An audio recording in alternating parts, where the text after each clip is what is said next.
Gusto niyo bang malaman kung ano ang password ng inyong Facebook at saka password ng inyong Google? Tuturuan ko kayo kung paano niyo malalaman ito. So, ito panoorin niyo to at tapusin niyo yung ating video.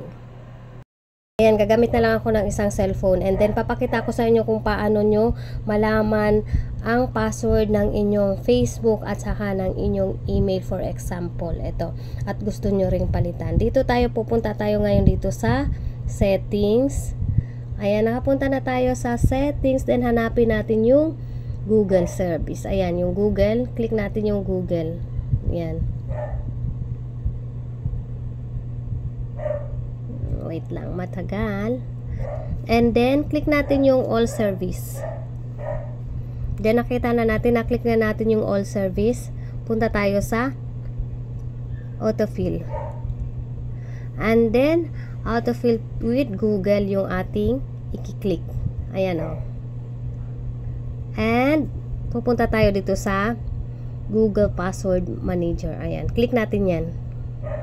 And then, ayan, dahil nga may password, so, kasi kailangan may password kayo para hindi basta pag halimbawa na iwan nyo yung cellphone, hindi basta-basta mapapalitan ng iba. So, ayan. Lagay ko lang yung aking password.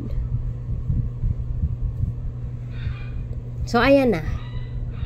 Ayan na yung ating password. Kung gusto na natin makita, ayan. Oh.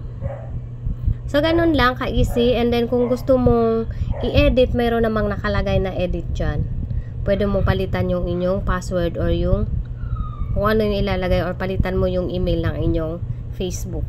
And then, so, pwede nyo rin puntahan yung inyong Google or email. Yan. Nakadepende sa inyo kung alin yung gusto nyong papalitan ng password or gusto mong titignan ang password. Ayan, oh.